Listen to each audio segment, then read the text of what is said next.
Hello students, we were discussing about the 10th chapter mechanical properties of fluids. इसमें हम hydrodynamics discuss कर रहे थे. नेक्स्ट डेफिनेशन है स्ट्रीमलाइन फ्लो. स्ट्रीमलाइन जैसे स्ट्रीम एंड लाइन दो वर्ड्स का कम्बिनेशन है.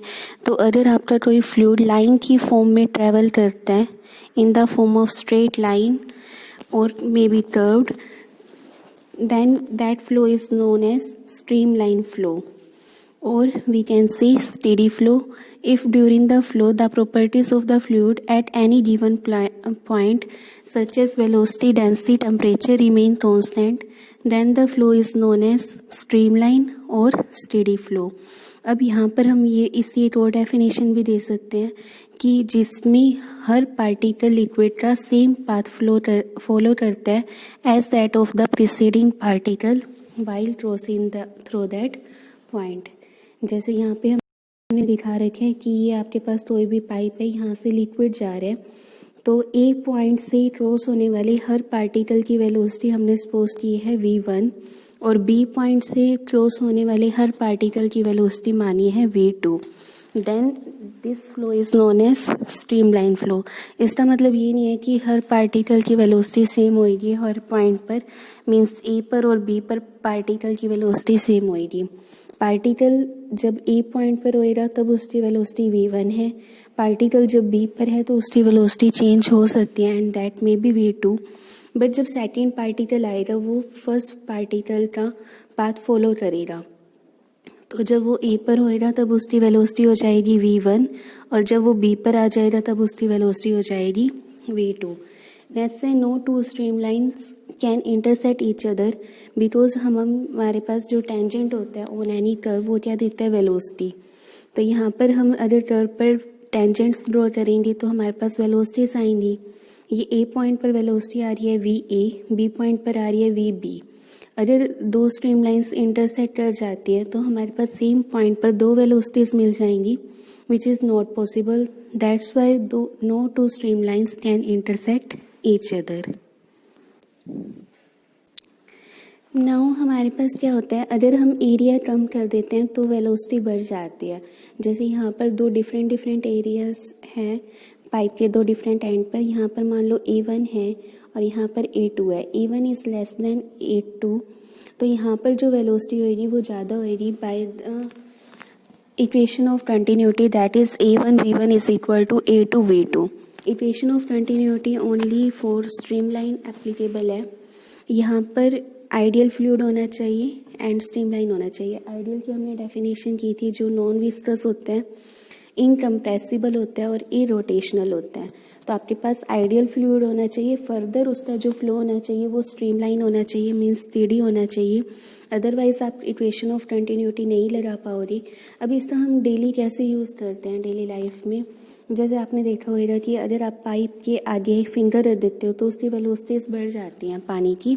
क्यों बढ़ जाती हैं? बिकॉज आप फिंगर रख के उसका एरिया कम कर रहे हो, जो होल है उसका एरिया कम कर रहे हो, तो उसकी जो वेलोसिटी है पानी की वो बढ़ जाएगी. जैसे होली पर हमने अगर किसी के फेस पर पानी मारते हैं तो पाइप के आगे फिंगर रखते हैं, एरिया कम करते हैं और वेलोसिटी बढ़ जाती है. Means velocity is inversely proportional to area.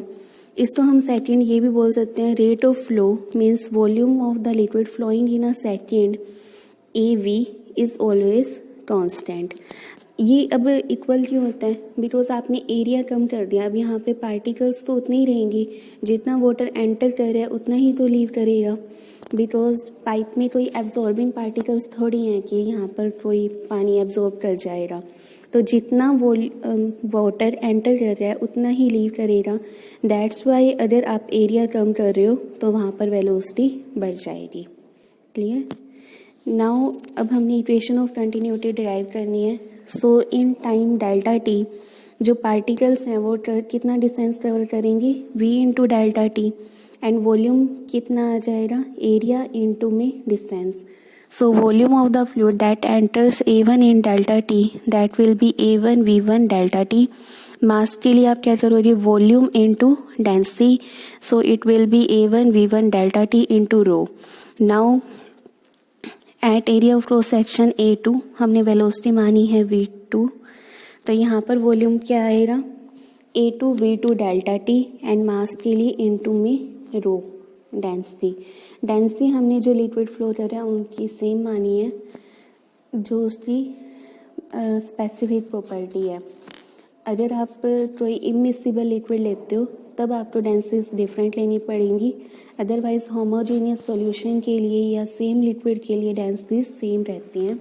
Then according to the law of conservation of mass A1V1 delta t into rho will be equal to A2V2 delta t into rho से rho cancel, delta t से delta t, तो ये आपके पास आ जाएगा A1V1 is equal to A2V2।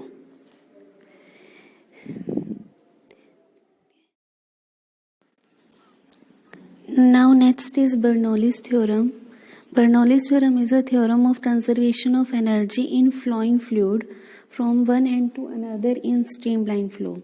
जैसे यहाँ पे हमने एक पाइप ली है, यहाँ पर एरिया अलग है, यहाँ पर एरिया अलग है, यहाँ पर A1 है, डेंसिटी है ρ1 और हाइट है इधर h1 और यहाँ पर है h2 ρ2 A2।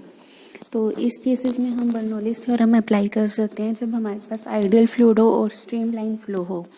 दोनों थ्योरम्स लगाने के लिए equation of continuity and Bernoulli's लगाने के लिए आपके पास आइडियल फ्लूइड होना चाहिए, फर्दर उसका फ्लो स्ट्रीमलाइन होना चाहिए। सो इससे हमने डेरिवेशन करनी है। जब वाटर या कोई भी liquid A1 area of cross section को क्रॉस करेगा due to the pressure P1, then work done due to the pressure P1 will be equal to W1 और उसकी वैल्यू क्या आएगी, फोर्स इनटू डिस्प्लेसमेंट। फोर्स को हम लिख सकते हैं प्रेशर इनटू एरिया, तो ये आ जाएगा P1 A1 dx1।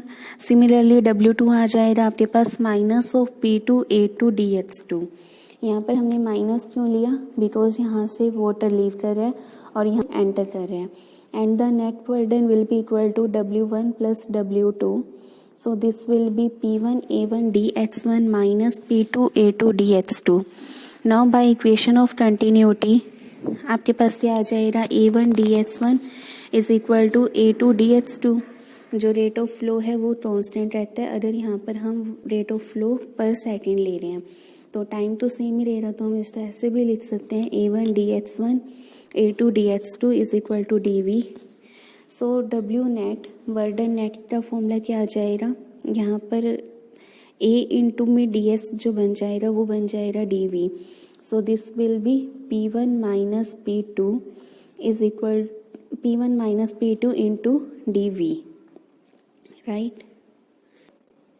यहाँ से हमने ऊपर क्या किया था, A1 dx1 कॉमन निकाल लिया था और A2 dx2 तो भी A1 x1 ही पुट कर दिया था, तो अंदर बचेगा P1 माइनस P2 और जो बाहर टर्म आ जाएगी जो आप कॉमन निकाल रहे हो वो आ जाएगा dV। Now work energy theorem से किससे इक्वल होता है, एनर्जी के वर्क एनर्जी प्रिंसिपल से। तो जो प्रेशर वर्डन कर रहा है वो किस में एब्जॉर्ब होएगा, change in kinetic energy per second in potential energy per second. So यहाँ पर आपके पास आ जाएगा P1V minus P2V is equal to change in potential energy के लिए आप लिख दोगे mgh2 माइनस mgh1 और चेंज इन काइनेटिक एनर्जी के लिए आ जाएगा half mv2 square minus half mv1 square. So यहाँ पे 1 सबस्क्रिप्ट वाले एक साइड कर लो, 2 वाले एक साइड, तो यहाँ आ जाएगा P1V1 plus mgh1 plus half mv1 square is equal to P2V plus mgh2 plus half mv2 square. पूरी इक्वेशन को हमने डिवाइड कर दिया by the m, so this will be equal to P1V by m plus gh1 plus half v1 square is equal to P2V by m plus gh2 plus half v2 square. m by v को लिख सकते हो rho, so P1 by rho plus gh1 plus half v1 square is equal to क्या आ जाएगा, P2 by rho plus gh2 plus half v2 square.